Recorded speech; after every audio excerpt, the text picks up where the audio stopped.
नमस्कार दोस्तों, मैं आपका दोस्त एडवोकेट वीरेंद्र सिंह खुराना उपस्थित हूँ विधि निर्णय अवलोकन की आज की कड़ी में। आज दिनांक 8 मई 2020 को माननीय दिल्ली उच्च न्यायालय द्वारा एक महत्वपूर्ण निर्णय दिया गया है, जिसके विश्लेषण के साथ हम उपस्थित हैं। मित्रों, इस जो निर्णय है इसके पक्षकार हैं Messrs Aspen Biltech limited versus Messrs एप्क्यूरा gallery private limited. CRP number है 57 ऑफ 2019 और जो इसके निर्णय का दिनांक है वही 8 मई 2020 यानी कि आज का दिनांक। उक्त निर्णय के तथ्य इस प्रकार से हैं कि जो मैसर्स एस्पेन बिल्टेक लिमिटेड है वह अपना एक प्रेमिसेस 15 साल के लाइसेंस के लिए देता है मैसर्स एप्क्यूरा गैलरी प्राइवेट लिमिटेड को, और इनके मध्य एक लाइसेंस एग्रीमेंट एग्जीक्यूट होता है। उपरोक्त लाइसेंस देने के पश्चात जो मैसर्स एप्क्यूरा गैलरी प्राइवेट लिमिटेड है उसका कहना यह है कि मैसर्स एस्पेन बिल्टेक लिमिटेड द्वारा इसके जो रोड्स थी या स्ट्रक्चर था उसमें परिवर्तन कर दिया गया, जिसके कारण उसको टर्मिनेट होना पड़ गया लाइसेंस प्रेमिसेस से। इसलिए लाइसेंस फीस देनी भी बंद कर दी और मैसर्स एप्क्यूरा गैलरी प्राइवेट लिमिटेड एक सिविल न्यायालय में वाद लेके आते हैं डिक्लेरेशन और परमानेंट इंजंक्शन के लिए। डिक्लेरेशन इस बात का मांगा जाता है कि जो उसको टर्मिनेट किया गया वह इलीगल घोषित किया जाए और उसको परमिसेस का कब्जा दिलाया जाए और जिस पोर्शन में टेनेंट लाइसेंस था, और थर्ड पार्टी उसे तंग ना करे, इस बात की एक परमानेंट इंजेक्शन पारित किया जाए। WS आता है। WS में यह तथ्य निकल के आता है कि जो लाइसेंस एग्रीमेंट था वो टर्मिनेबल था, इसलिए वो यदि लाइसेंस एग्रीमेंट गलत भी, उसमें टर्मिनेशन गलत भी सिद्ध होता है तो कंपनसेशन की मांग की जा सकती है और इसके अतिरिक्त कुछ नहीं किया जा सकता। इस पर एक जब उनका प्रार्थना पत्र इंटरम इंजेक्शन का भी खारिज हो जाता है, जो मैसर्स एप्क्यूरा गैलरी प्राइवेट लिमिटेड है, तो वह माननीय न्यायालय में एक प्रार्थना पत्र लेकर आते हैं अंतर्गत आदेश 23 नियम 1 के उपनियम 1 व उपनियम 3 के अंतर्गत। वेरी इंपॉर्टेंट, आदेश 23 के उपनियम 1 व उपनियम 3 के अंतर्गत, और न्यायालय से यह मांग करते हैं कि उनका वाद वापस लेने की अनुमति दी जाए, साथ में सेम कॉज ऑफ एक्शन में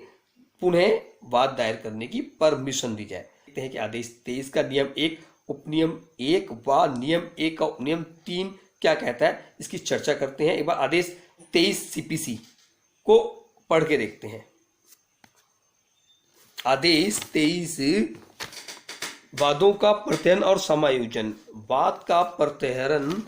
या दावे के भाग का प्रत्याग। वाद संसिद्ध किए जाने के पश्चात किसी भी समय वादी प्रतिवादियों या उनमें से किसी के विरुद्ध अपने वाद का प्रत्याग या अपने दावे के भाग का प्रत्याग कर सकेगा, परंतु जहां वादी आवश्यक है या ऐसा व्यक्ति है जिसे आदेश 32 के नियम 1 से नियम 14 तक के उपबंध लागू होते हैं, वहां न्यायालय की इजाजत के बिना ना तो वाद का और ना दावे के किसी भाग का प्रत्याग किया जाएगा। ये तो हो गया आदेश 23 का नियम 1 का उपनियम 1। उपनियम 2 उपनियम 1 के परंतु के अधीन इजाजत के लिए आवेदन के साथ वाद मित्र का शपथ पत्र देना होगा, और यदि आवश्यक या ऐसे अन्य व्यक्ति का प्रतिनिधित्व प्लीडर द्वारा दिया जाता है तो प्लीडर को इस आशय का प्रमाण पत्र भी देना होगा कि प्रस्तावित प्रत्याग उसकी राय में आवश्यक या ऐसे अन्य व्यक्ति के फायदे के लिए है। उपनियम 3 ये बड़ी इंपॉर्टेंट है क्योंकि इसी पे उपनियम 1 और उपनियम 3 पर ही पूरा निर्णय है। तो उपनियम जो 3 कहता है, जहां न्यायालय का यह समाधान हो जाता है कि वाद किसी प्रारूपिक त्रुटि के कारण विफल हो जाएगा, वाद किसी प्रारूपिक त्रुटि के कारण विफल हो जाएगा, अथवा खास का है वाद की विषय वस्तु या दावे के भाग के लिए वाद संसिद्ध करने के लिए वादी को अनुज्ञात करने के पर्याप्त आधार हैं,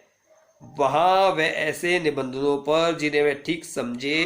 वादी को ऐसे वाद की विषय वस्तु या दावे के ऐसे भाग के संबंध में नया वाद संसिद्ध करने की स्वतंत्रता रखते हुए ऐसे वाद से या दावे के ऐसे भाग से अपने को प्रत्यर्थ करने की अनुज्ञा दे सकेगा।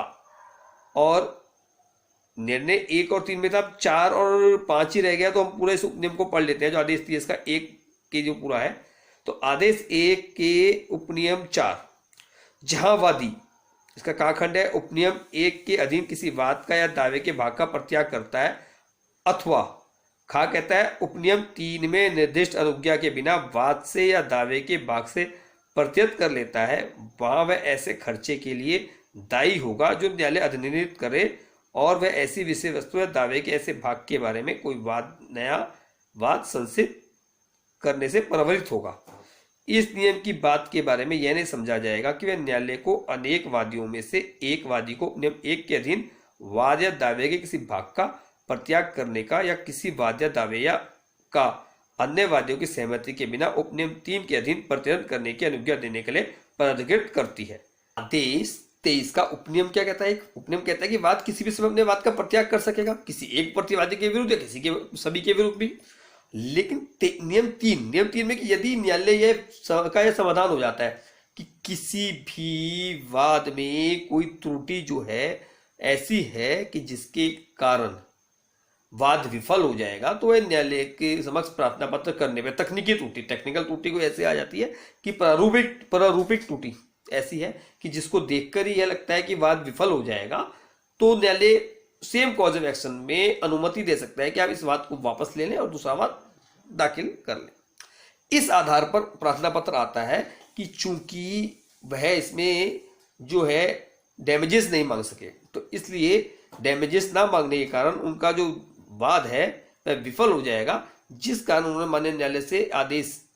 23 के नियम 1 के उपनियम 1 और उपनियम 3 के अंतर्गत एक प्रार्थना पत्र दिया, जो प्रार्थना पत्र माननीय न्यायालय द्वारा स्वीकार कर लिया गया। और जब न्यायालय द्वारा स्वीकार कर लिया गया तो इसके विरुद्ध जो है प्रतिवादीगण जो इस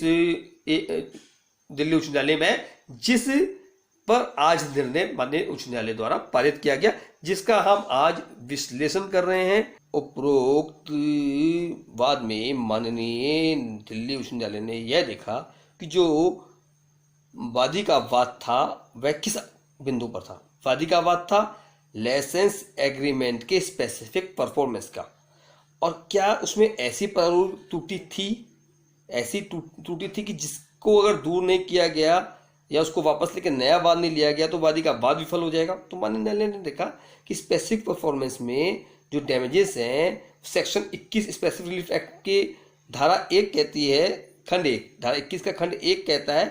कि स्पेसिफिक परफॉर्मेंस के लिए वादी द्वारा डैमेजेस मांगे जा सकते हैं अगर कॉन्ट्रैक्ट का या एग्रीमेंट का जो है आपका डैमेजेस को होते हैं किसी एक पक्ष की त्रुटि के कारण। यदि एक पक्ष को उसमें नुकसान होता है तो डैमेजेस क्लेम कर सकता है। दूसरा, इसके प्रोवाइडेड जो धारा 21 का प्रोवाइड खंड है कि यदि दावे में ऐसे डैमेजेस नहीं मांगे गए तो एट एनी टाइम न्यायालय परमिट कर सकता है, अलाउ कर सकता है डैमेजेस मांगने के लिए, प्लेंट को अमेंड करने के लिए। तो यानी कि यदि आपने डैमेजेस नहीं मांगे तो आप धारा 21 का प्रार्थना पत्र देके अमेंडमेंट दाखिल कर सकते थे, जो नहीं किया गया। दूसरा प्रश्न माननीय न्यायालय के समक्ष यह आया कि जो प्रार्थना पत्र था आदेश 23 का नियम 1 के, इसमें 2 ऑर्डर हुए। एक तो माननीय न्यायालय ने आदेश 23 के नियम 1 के उपखंड 1 में परमिशन दे दी वाद विड्रॉल करने की, दूसरी परमिशन दे दी आपको इसी कॉज ऑफ एक्शन में दूसरा वाद दाखिल करने की।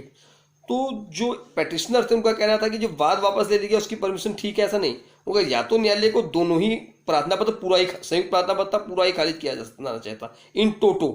दोनों चीजें आपकी खारिज होनी चाहिए थी, आपकी परमिशन भी वाद वापस लेने की और आपका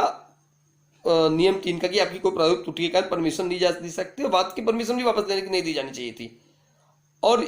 ऐसा नहीं होता कि आधा आपका प्रार्थना पत्र आंशिक रूप से स्वीकार हो, आंशिक रूप से स्वीकार नहीं हो। माननीय न्यायालय ने अवधारित किया कि यदि आपका प्रार्थना पत्र की प्रारूपिक त्रुटि किसी अन्य कारण से आपको परमिशन मिल सकती है कि आप अमेंड कर ले दावा, तो आपको दावे को आदेश 23 नियम 1 के उपखंड उपनियम 3 के अंतर्गत वाद वापस लेने की परमिशन नहीं दी जानी चाहिए। 23 नियम 1 का उपखंड 1 व उपखंड 3 के प्रार्थना पत्र को या तो स्वीकार पूरा ही किया जाएगा या पूरा ही अस्वीकार किया जाएगा। और माननीय दिल्ली उच्च न्यायालय द्वारा आज दिनांक 8/5/20 को उपरोक्त आदेश सेट करते हुए माननीय न्यायालय के समक्ष मूल बात को पुनर्जीवित करने के लिए आदेश जारी किए। साथ ही यह लिबर्टी दी जो रिस्पोंडेंट था कि वह प्रार्थना पत्र प्रस्तुत करे स्पेसिफिक रिलीफ एक्ट के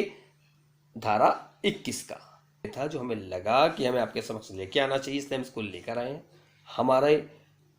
जो एनआई एक्ट के और फैमिली कोर्ट की वीडियो आई रही है आपके समक्ष, वह जारी रहेंगी। बीच बीच में जब निर्णय कोई अच्छा आता है तो हमें लगता है कि हम आपके समक्ष लेके आना चाहिए, तो हम उसको आपके समक्ष प्रयास करते हैं उसी दिन आपको निर्णय को लेकर आ जाए। तो इसी कड़ी में आज का निर्णय था, आज दिनांक 8/5/2020 का, और हम आपके समक्ष लेकर आए हैं। उम्मीद करते हैं आपको निर्णय पसंद आया होगा। आप हमारे चैनल को लाइक करें, शेयर करें, सब्सक्राइब करें।